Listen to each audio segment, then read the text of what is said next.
పాకిస్తాన్, భారతదేశం చిరకాల ప్రత్యర్థులు, చిరకాల శత్రువులు.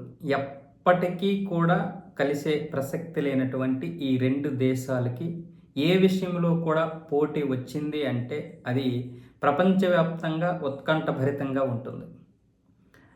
ఒకవైపు భారతదేశం అభివృద్ధిలో బాగా దూసుకుపోతూ ఉంటే, ఒకవైపు పాకిస్తాన్ ఏడుస్తూ ఉంటుంది. అంతే తప్ప భారతదేశం ఎందులో అభివృద్ధి చెందుతుంది, మనం ఎందుకు చెందడం లేదు, మనం ఎందుకు ముందుకు పోకూడదు, మన ఆలోచన విధానం ఎక్కడ ఉంది, మనం సీమాంతర ఉగ్రవాదాన్ని ఎందుకు ప్రోత్సహిస్తున్నాం, దాన్ని ప్రోత్సహించకుండా దాని మీద పెట్టే డబ్బు అభివృద్ధికి పెడితే మంచిది కదా, ఇలా ఆలోచించదు. అలాగే క్రికెట్ విషయంలో కూడా మొదటి నుంచి కూడా క్రికెట్ విషయంలో కూడా అంతే. ఏడిపే తప్ప వాళ్ళు ఎందుకు బాగా ఆడుతున్నారు, మనం ఎందుకు ఆడలేకపోతున్నాం, ఇలాంటివి విషయాల్లో మాత్రం ఎప్పుడూ కూడా తర్ఫీదు పెద్దగా తీసుకోదు. ఆ ఆలోచన విధానం ఉండదు. నిజంగా క్రికెటర్లకు ఉంటుంది, కానీ ఆ దేశంలో ఉన్నటువంటి వారికి, ఆ నాయకులకి ఆ ఆలోచన విధానం లేక చాలామంది ప్రతిభ ఉన్నవారు కూడా అక్కడ కనుమరుగైపోతున్నారు, మరుగున పడిపోతున్నమాట వాస్తవం. అదే ఈరోజు ఆదివారం దుబాయ్లో మ్యాచ్ మొదలవుతుంది. పాకిస్తాన్, భారత్ పాకిస్తాన్ మ్యాచ్ కోసం కేవలం ఈ రెండు దేశాల్లో ఉన్నటువంటి క్రికెట్ అభిమానులే కాదు, మొత్తం ప్రపంచంలో ఎంతమంది అయితే క్రికెట్ అభిమానులు ఉంటారో వాళ్ళందరూ కూడా ఈ మ్యాచ్ కోసం అయితే ఎదురు చూస్తున్నారు. ఇప్పుడు ఈరోజు జరగబోయే ఈ మ్యాచ్ హై వోల్టేజ్ మ్యాచ్.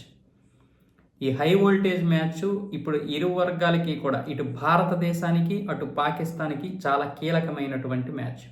2017లో భారతదేశం ఓడిపోయింది. ఎలాగైనా సరే ఆ ఛాంపియన్ ట్రోఫీలో ఓడిపోయినందుకు ప్రతీకారం తీర్చుకోవడానికి భారత్ గట్టిగానే ప్రయత్నాలు చేస్తుంది. చాలా బాగా శిక్షణ తీసుకున్నారు ఈరోజు మన టీం. అలాగే మొన్న న్యూజిలాండ్తో ఓడిపోవడం వల్ల పాకిస్తాన్కి ఇప్పుడు భారతదేశంతో ఖచ్చితంగా గెలవాల్సినటువంటి పరిస్థితి. ఇంక రెండో ఆప్షన్ లేదు. భారతదేశంతోని గెలవాలి, బంగ్లాదేశ్తో కూడా గెలవాలి. ఈ రెండు దేశాలతో గెలిస్తేనే వాళ్ళు సెమీఫైనల్కి వెళ్తారు, లేదనుకుంటే ఇంటికే వెళ్ళాలి. సో సొంత గడ్డ నిర్వహిస్తున్నటువంటి ఈ ఛాంపియన్ ట్రోఫీలో సొంత గడ్డ మీద వాళ్ళే ఆడకపోతే, వాళ్ళే ఇంటికి వెళ్తే పాకిస్తాన్ అభిమానులు వాళ్ళని ఇంటికి రానివ్వరు. సో వాళ్ళే ఒక 2-3 నెలలు బయట దేశాల్లో తిరగాలి. సో ఇప్పుడు దానికి చాలా భయపడుతున్నారు వాళ్ళు.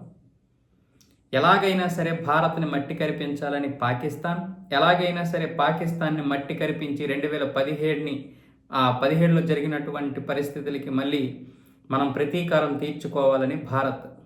ఈ రెండు దేశాలు ఇప్పుడు ఈ విధంగా పోటీ పడుతుంటే, ఈ మొన్న న్యూజిలాండ్తో ఓడిపోవడం వల్ల పాకిస్తాన్లో ఉన్నటువంటి మాజీ కోచ్లు, అలాగే మాజీ క్రికెటర్లు, అభిమానులందరూ కూడా దుమ్మెత్తిపోసారు ఆ టీంని, పాకిస్తాన్ టీంని.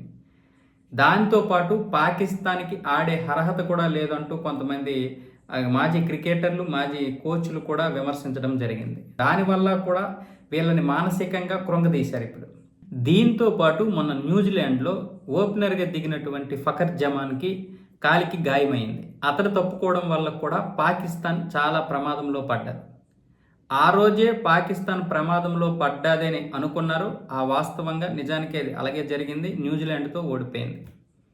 ఇలా అనేక విధాలుగా దాయాది దేశానికైతే దెబ్బ మీద దెబ్బ తగులుతుంది. దాంతో ఇప్పుడు చాలామంది ఏమనుకుంటున్నారు, అయ్యా మీకు దండం పెడతాం, ఎట్టి పరిస్థితుల్లోనైనా సరే మీరు భారతదేశంతో గెలిస్తేనే మీరు దుబాయ్ నుండి మన దేశం రండి, లేదంటే అక్కడే ఉండిపోండి అనేది ఇప్పుడు అక్కడ అభిమానులు చాలామంది హెచ్చరికలు జారీ చేస్తున్నారు సోషల్ మీడియా వేదికగా. దీంతోపాటు మన న్యూజిలాండ్లో ఓడిపోవడం వల్ల వాళ్ళు మానసికంగా కూడా దెబ్బతిన్నారు. దానివల్ల టీంని కూడా మార్చే పరిస్థితులు కనిపిస్తున్నాయి. ఇప్పుడు అక్కడ వాళ్ళకి అకీబ్ జావేద్ ట్రైనర్గా ఉన్నాడు, కోచ్గా ఉన్నాడు. ఆయన కూడా సరిపోకపోవడంతో ముసద్దర్ నాజర్ అనే ఒక మాజీ కోచ్ని ఇప్పుడు తీసుకొచ్చారు. మొన్న శుక్రవారం, నిన్న శనివారం, ఈరోజు ఆదివారం, ఈ 2 రోజులు శుక్రవారం ఆదివారం అయితే వాళ్ళకి తర్ఫీదు అయితే ఈ ముసద్దర్ నాజర్ 1993 నుంచి 2001 వరకు పాకిస్తాన్కి చాలాసార్లు కోచ్గా వ్యవహరించాడు. ఇతడు కూడా రైట్ హ్యాండ్ బ్యాట్స్మెన్. 74 టెస్టులు ఆడాడు, 4122 పరుగులు చేశాడు. అలాగే 125 వన్డేలు ఆడాడు, అందులో కూడా 2566 పరుగులు ఎన్నో చేశాడు. ఇలా ఈ చరిత్ర అయితే ఉంది ఇతనికి. దాంతోపాటు యూఏఈ యొక్క పరిస్థితులు ఇతనికి బాగా తెలుసు. ఎందుకంటే కెన్యా, యూఏఈకి ఇప్పుడు ఇతను అనేక విధాలుగా కోచ్గా పనిచేస్తున్నాడు అక్కడ టీములకి. అక్కడ ఆ యొక్క వాతావరణం ఆయనకి తెలుసు. ఆ పిచ్చులు ఏ విధంగా ఉంటాయో తెలుసు, అవి ఏ విధంగా ప్రవర్తిస్తాయో తెలుసు, ఆ కాలానికి అనుగుణంగా ఏ విధంగా వాతావరణానికి అనుగుణంగా అవి ఎలా మారుతాయో తెలుసు. అన్ని విధాలుగా తెలుసు కాబట్టి ఈ ముసద్దర్ నాజర్ అనే వ్యక్తిని అయితే తీసుకొచ్చారు. ఈ ముసద్దర్ నాజర్ అనే వ్యక్తి మీకు తెలిసే ఉంటుంది. ఇతను ఇప్పుడు కోచ్గా పాకిస్తాన్ వాళ్ళకి తీసుకొచ్చాడు. పైగా అకీబ్ జావేద్, ఈ అకీబ్ జావేద్ అనే వ్యక్తి కోచ్గా ఉన్నాడు. అతడే ఇతన్ని తీసుకొచ్చాడు. అయ్యా నువ్వు రా, ఖచ్చితంగా రావాలి, ఎట్టి పరిస్థితుల్లోనైనా సరే, ఎంత బిజీగా ఉన్నా సరే, రేపు ఏదైనా సరే మన యొక్క పాకిస్తాన్ మ్యాచ్ని మీరు గట్టెక్కించాలి, ఎలాగైనా సరే గెలవాలి, లేకపోతే రేపు మనం దుబాయ్ నుంచి మేము పాకిస్తాన్ వెళ్ళే పరిస్థితి లేదు, మాకు ఏదో ఒకటి మీరే చేయాలి అని అకీబ్ జావేద్ని పాకిస్తాన్ టీం వాళ్ళు, అలాగే కొంతమంది దానికి ఆ బోర్డుకి సంబంధించినటువంటి వాళ్ళు అందరూ కూడా అకీబ్ జావేద్ని రిక్వెస్ట్ చేసి, నీకు దండం పెడతాం, నువ్వు ఎలాగైనా సరే ముసద్దర్ నాజర్ని తీసుకురా, ఆయన్ని గనక తీసుకురాకపోతే పరిస్థితులు వేరేగా ఉంటాయి, మీరు ఇంతకుముందు ఫ్రెండ్సే కదా, మీ ఇద్దరు ఏదైనా సరే మాట్లాడి అతన్ని తీసుకురా అంటే అతడు మొత్తానికి ఒప్పుకోవాల్సి వచ్చింది. దీనికి కూడా యూఏఈ యొక్క వేరే వాళ్ళు రాజకీయ నాయకులు రికమెండేషన్ చేస్తే ముసద్దర్ నాజర్ గారు వచ్చి ఇప్పుడు కోచింగ్ ఇస్తున్నాడు పాకిస్తాన్ యొక్క టీంకి. వీళ్ళు టెన్షన్ పడుతున్నారు, పాకిస్తాన్ టీం వాళ్ళు టెన్షన్ పడుతున్నారు. భారత్ ఏమంటుందంటే గెలిస్తే గెలిచాము, ఓడితే ఓడాము, మీరు ఆటని ధర్మబద్ధంగా ఆడండి, మీ ఆటని ఏ విధంగా ఆడతారో అదే ఆడండి. మీరు ఓడిపోయినంత మాత్రాన భారత్ ఓడిపోయినట్లు కాదు, గెలిచినంత మాత్రాన భారత్ గెలిచినట్లేం కాదు. ఇది ఒక ఆట, ఈ ఆటను మాత్రమే ఆటలాగా చూడండి, భావోద్వేగానికి గురి కాకండి.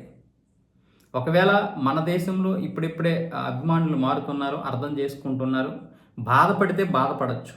మీరు గెలిస్తే సంతోషంగా ఉంటారు, అది ఒక్కరోజే, మీరు ఓడినా బాధపడతారు, అది ఒక్కరోజే.